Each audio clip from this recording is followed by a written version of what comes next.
Hello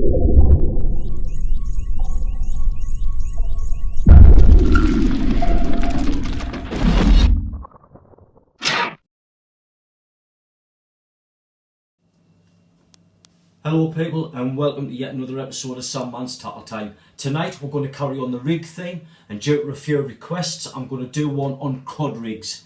You might recall a few episodes ago on Sandman's Tackle Time I done a video on seam South Pier.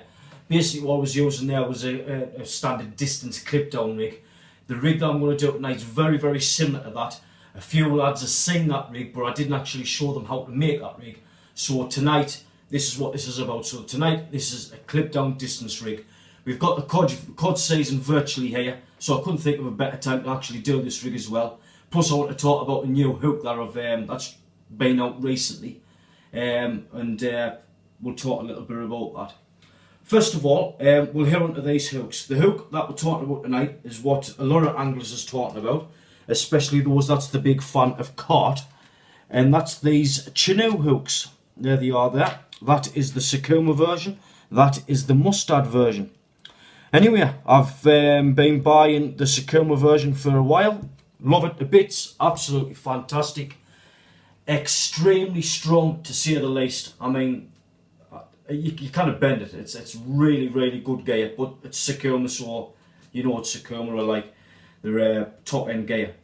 Anyway, they're £13.30 for a box of 30. A little bit steep. But like everything in life, you get what you pay for. Anyway, goes down to your local tackle shop, which is Andy Rutherford's, known locally as Rutherford's, down there in Roker Avenue in Sunderland, and mentioned that he'd just been getting Mustard's version of the Chinook hook in stock. Would I like to have a look at it? Yes, of course I would. Blah de blah. Gets it out. Absolutely great. If you would like to have just a close-up look at it. This is a 5/0, as you can see there. And granted, that's a 3/0. But if you look at the pattern, they're identical. It's as simple as that. Just one's bigger than the other. Absolutely fantastic hook. Let's talk about the price. Sakuma, £13.30 for 30. Mustard, £4.50 for 30. There you go. I was very shocked at that.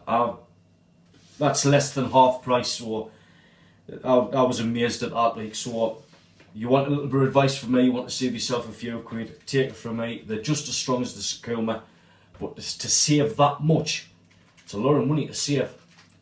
£4.50. I would have thought Moonfleet Angling would have done these. Andy Rutherford's definitely do these.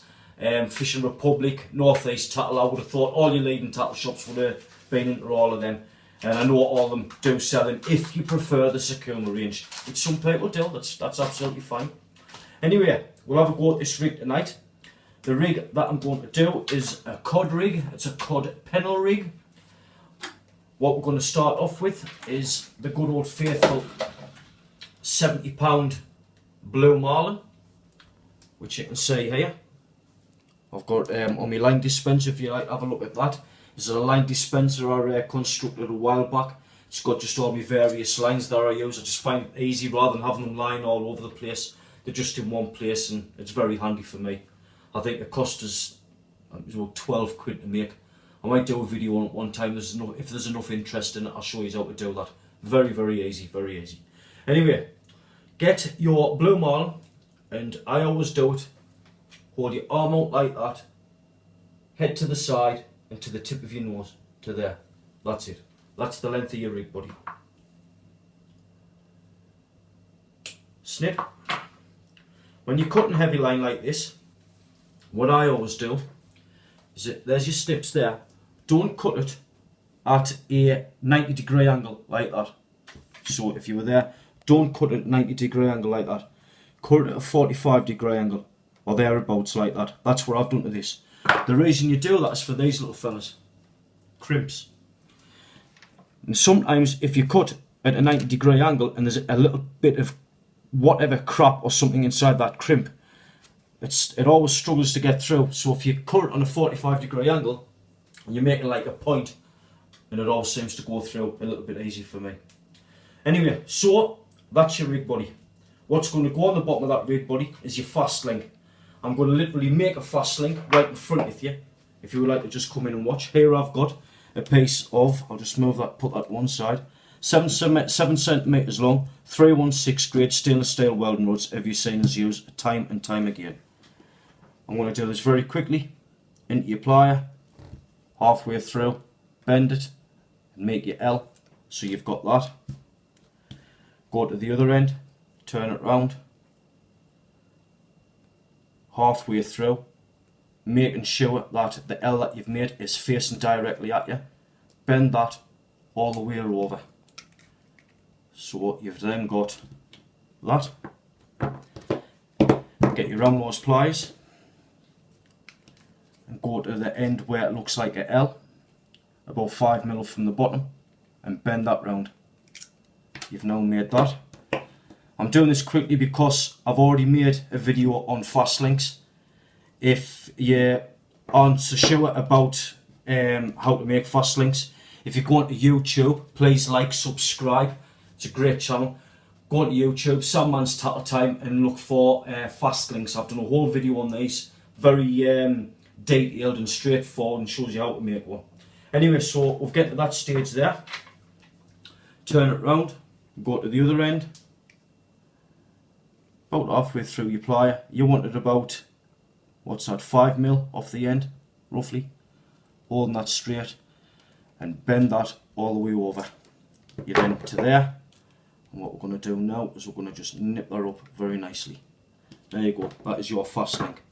What we'll do now very quickly is put a size 1/0 crane swivel. I might add that this 316 grade stainless steel welding rods, they are extremely strong. But we're making a cod rig for the winter. This is heavy duty gear, where our class is heavy duty. I've seen lads go up to 80, 90, 100 pound shock leader.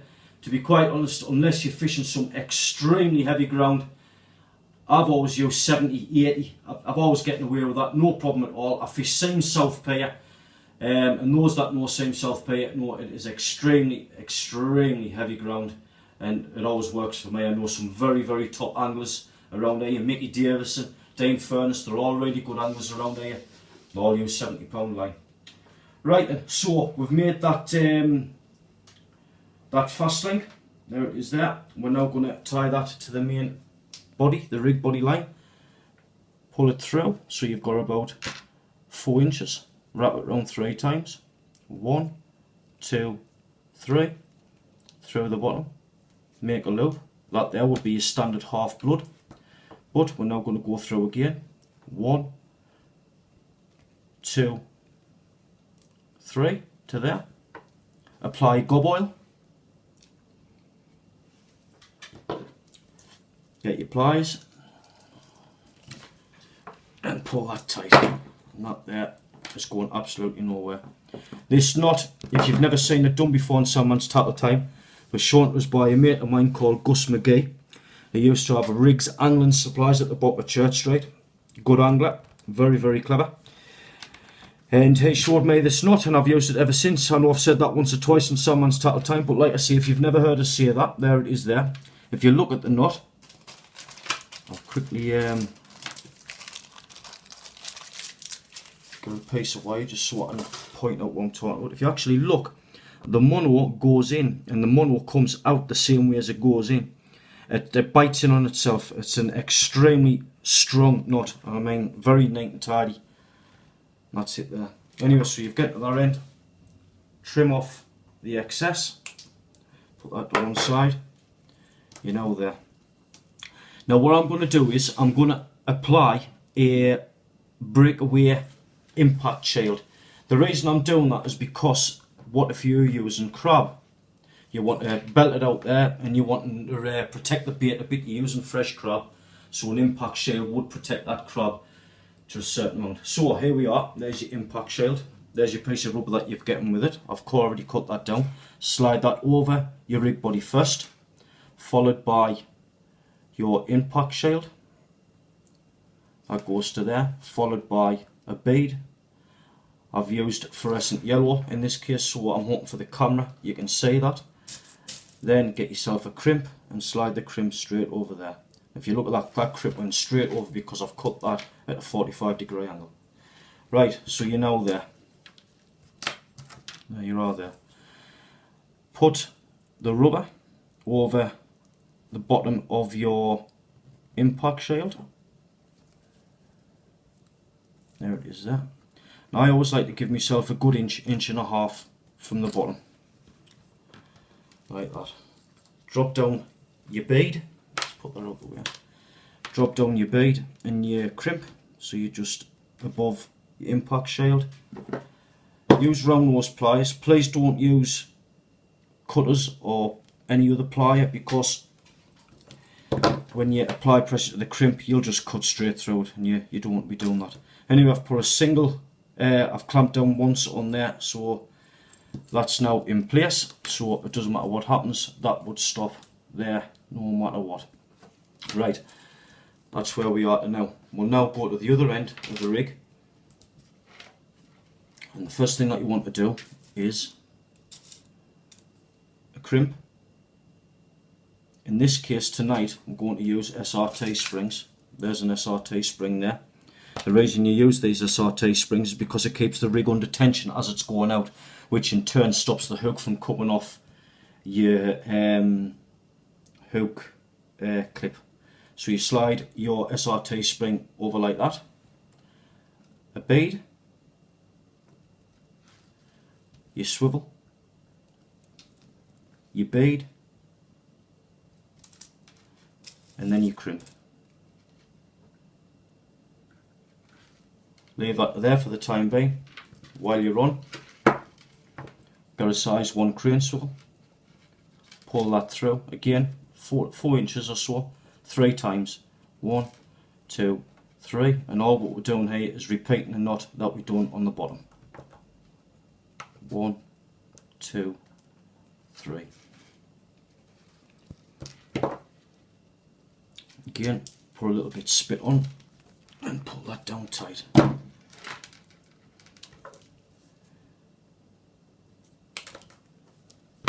So there you go, there's your top of your crane swivel. Right, so we're going to get all them little bits and bobs that we've just put on. There they are there. So I think you might have to zoom in a bit on that one. You've got your crimp, SRT spring, bead, swivel, bead, crimp, size 1 crane swivel. Again, I like to give myself about an inch or so from the top of the crane swivel to there.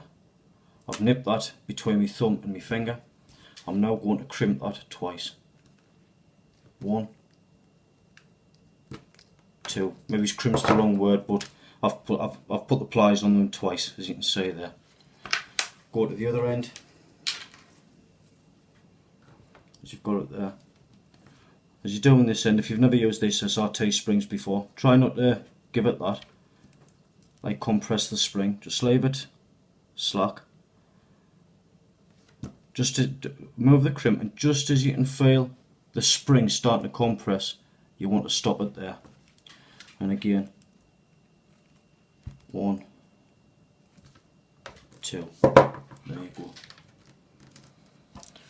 That there, believe it or not, is your rig body finished.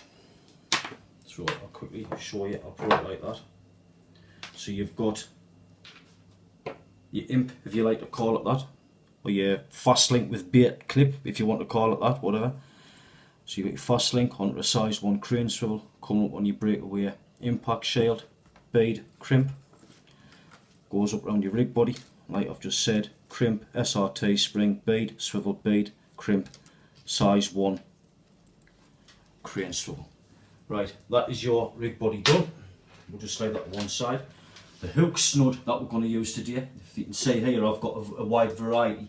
All these lines on the top of here are amnesia. They start from 6, working right the way up to £60 at the top. There's 6, 8, 10, 15, 20, 25, 30, and so on and so on. Tonight, the hook snood that we're using tonight, I'm going to use this stuff, which is £50 clear. So we're going to go directly onto that swivel. That's already on the rig bead, as you can see there. There's your clear. It's maybe not a good colour to use for the video. I hope you can see it there. Again, just pull that in, put that in, pull it through 4 inches or so. Again, I know it's a bit I've been a little bit repetitive here, but just bear with us. 1, 2, 3 through the bottom. 1, 2, 3.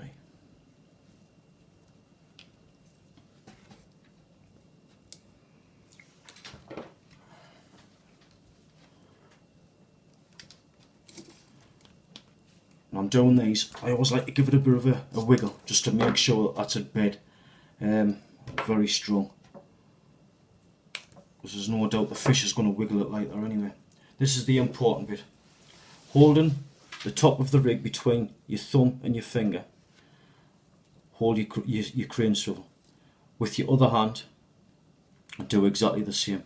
And what you want to do is just run both the snood and the body through your hand, keeping it all the way. As soon as you get to the top of the breakaway impact shield, nip it there with your fingers. So you can see there, it's all tense, under tension. You've come to the top of the breakaway impact shield, nip it tight with there, don't let go.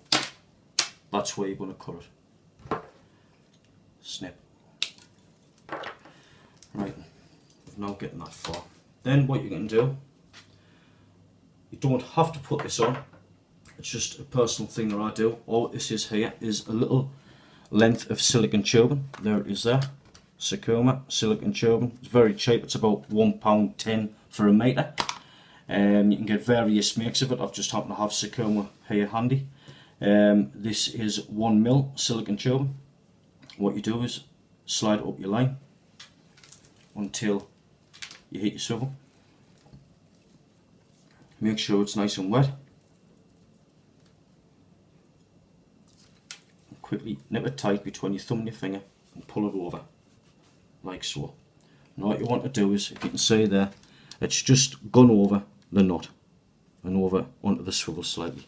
And all that's going to do is it helps kick it off slightly. That's all. Sometimes I've found the hook snood would tangle around the rig body. It does help. It doesn't totally eradicate the problem, but it does minimise it a little bit. Anyway, so we've come to that stage. We're now going to get your chin-out hooks. Here they are here. I don't know about you, but with the bend on that the chin-out hooks already come with it, you can just see they've got a slight bend there. For me, it's not quite enough. Others might think, Paul, it's absolutely fine, don't touch it, it's great, leave it. For me, it's not. So what I always like to do is just get the eye of the hook into there. Now normally I would heat this up. I haven't got the facility to do it here because I would do it over in my shed over the glass ring. I'm just showing you this for video purposes. By rights you should heat that up so it glows red, then bend it. Because all what I'm doing now by doing it like this is probably weakening it. But I'm only bending it, as you can see, that much. So if I was to get one out of the box, and you have a look, you can see how much I've bent it.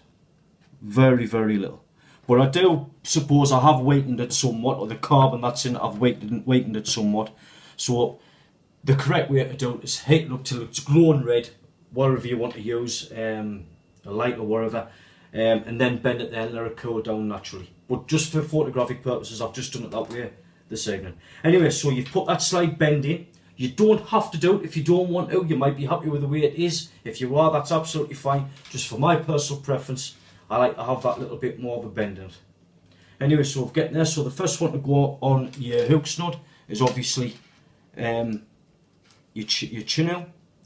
And here on the bottom we've got one of the big boys. This here is a size 4/0 Sakuma Manta Extra.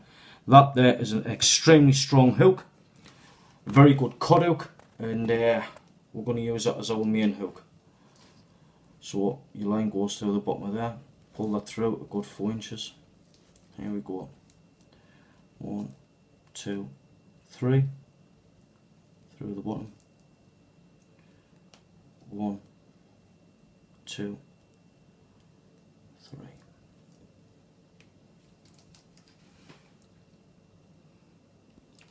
Please try and watch your fingers, boys and girls, when you're using these Sakuma hooks. They are extremely strong and extremely sharp. Right, we've got to that stage there. Now, another thing that was shown to me by a good mate of mine is when you come to your tag end on your hook, I mean, we've got a good inch there, inch and a half maybe, and obviously it needs trimming up. Don't trim it off right at the knot there. Give yourself a good, what's that, 3mm?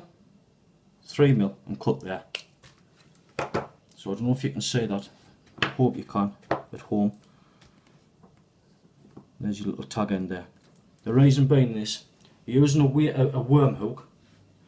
I know I've said this once or twice in Sandman's Tattle Time before, but for those that's never seen it before, you've put a big ragworm or blacks, whatever you're using, yellowtails, runny down, whatever. It's gone up the line. That will actually help, it'll stab it into the side wall of the worm and help keep it in situ. So rather than having a big collection of worm at the bottom of your hook, that will actually help it stay in place. Anyway, just to make sure that we've got that right, there is your rig.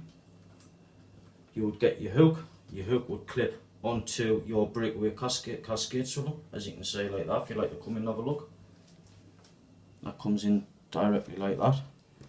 And if I've done this right, when I pull this hook stud right, that should all come under tension. Lovely. Look at that, absolutely perfect. Fantastic. With you using a fast link at the bottom, if you were fishing clean ground and you felt quite confident on that you weren't going to lose any gear or anything like that, you could simply just get a sinker and clip that directly onto your fast link, no problems at all. If you were fishing heavy ground and you didn't trust the ground at all, just get your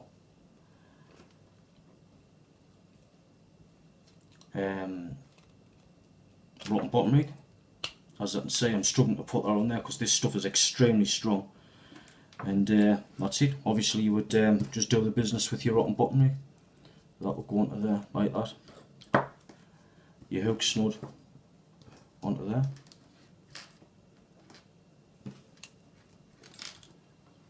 There you go, that's ready to go. As soon as that bait hits the ground, that will come off. As you can see, it's come off from your hand, just as easy as that. And that's it.